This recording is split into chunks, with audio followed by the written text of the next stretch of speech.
Hi, it's Bill Sproull. It's Monday, November the 9th, and I'm here to give you an election recap and implications talk. So on the presidential race, I think most of you are aware that Biden currently has 279 electoral votes, enough to make him president-elect. However, the president has not conceded the election yet, and there are still results needing to come in from Arizona, Georgia, and North Carolina because those races are not conclusive. President-elect Biden is proceeding with a transition. You can expect very swift action on his part when he takes office to reverse a bunch of Trump-era policies, including DACA on immigration, re-entering the Paris Climate Accord on climate rules, EPA rules, etc. He will obviously, in the meantime, be focusing on filling cabinet positions, some 4,000 federal appointments that he needs to make, putting a budget together, and cementing his major policy initiatives around things like healthcare and infrastructure and race. It's the Senate that's really up for grabs at this point. As of today, it's 48 to 48, Republican and Democrat.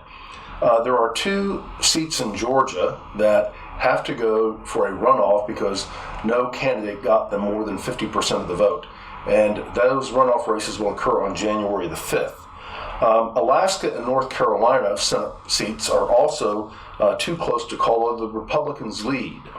So if it's 50-50 after all those races are concluded, it's actually the Democrats who will control the Senate because Vice President-elect Harris will be presiding and be able to cast the tie-breaking vote. My sense is that the Republicans maintain control of the Senate by a slim majority. It's in the House that perhaps was the most surprising results of the 2020 election. Many of the pollsters and even Republicans agreed that they would lose seats in the House. In fact, they're gaining net seats in the House. They're picking up a net 5 to 20 seats. The Democrats will still maintain a majority in the House. However, that means that their control is even slimmer, making it more difficult for Speaker Pelosi to govern her caucus, which is a bit fractious, and the Republicans having well over 190 seats in the House. Locally, it was interesting that Colin Allred maintained his seat, which was, flipped from Republican to Democrat on the last election cycle, and the seat vacated by Kenny Marchant, which is a Republican-controlled seat, maintained with a Republican, with Beth Van Duyne beating Candace Valenzuela. There had been some talk about a lame duck session of Congress. As of today, the Senate is back in session, and Leader McConnell has called for the passage of a COVID relief package, or sometimes referred to as Phase 4. There are some areas of agreement between the Republicans and Democrats on this. However, they are far apart on the total amount of the relief package, with Speaker Pelosi wanting something upwards of $2 trillion and Leader McConnell in the Senate wanting something closer to $500 million or $1 billion. And then, of course, the wild card is, how does President Trump play with this? Will he go along? Will he not? And we'll have to still see on that. Now turning to the state of Texas, rather interesting results. Much talk of a big blue wave. Well, it hit a big red wall. There was an increase in turnout. In fact, it was the largest voter turnout since the 1992 presidential election, when Bill Clinton, George H.W. Bush, and Ross Perot Sr. Ran for president.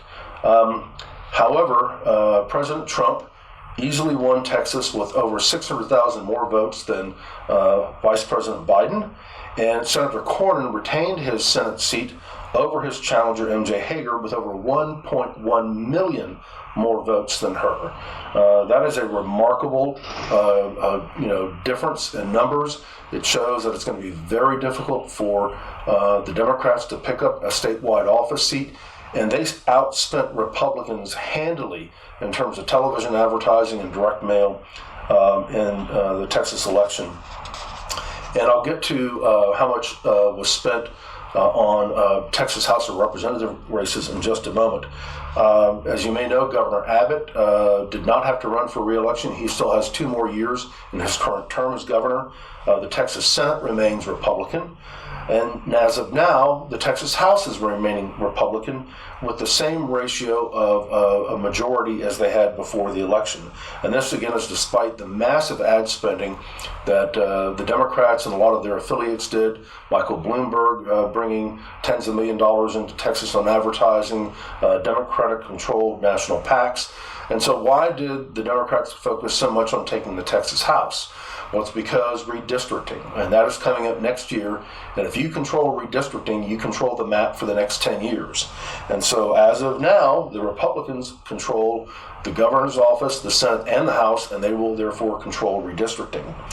As you all may recall, the current Speaker of the House, Dennis Bond, did not run for re-election after a bit of a scandal, and Representative Dade Phelan from Beaumont has said that he has a supermajority of Republicans and Democrats who will elect him the next Speaker of the House, and it appears that that is very likely.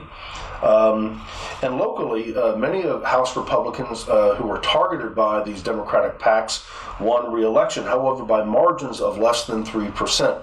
Jeff Leach of Plano, Angie Chen Button of Richardson and Garland, Matt Shaheen of Plano, and Morgan Meyer of Dallas all won re-election despite having been challenged by well-funded opponents. The last thing I'll mention are some interesting results, not from Texas, but across the country, particularly in California.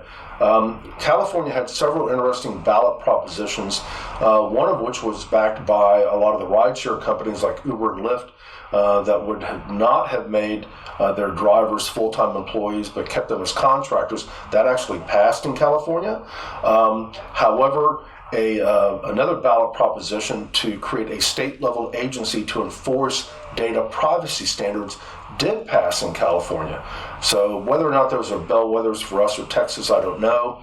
The ballot initiative proposition in California is fairly easy, and that's why you see so many propositions on the California ballot. In Florida, a statewide proposition did pass that would enact a $15 minimum wage across the board gradually over the next several years. And in Illinois, a ballot proposition to enact a progressive income tax actually failed. So some interesting dynamics, still more to come. I think the biggest thing to watch out for in the coming weeks and months are, number one, the lawsuits that President Trump is taking to court in numerous states to challenge the election results, and number two are the results of the Senate races, the two in Georgia and the ones in Alaska and North Carolina. And my sense is that depending upon the outcome of how Georgia, North Carolina, and Arizona election results turn out will in part determine whether or not there is any chance of giving a phase 4 COVID package during the lame duck session. And the dynamics that go into that are always interesting. People are looking for wins, but it could unfortunately continue to be divided government. More to come. Thanks.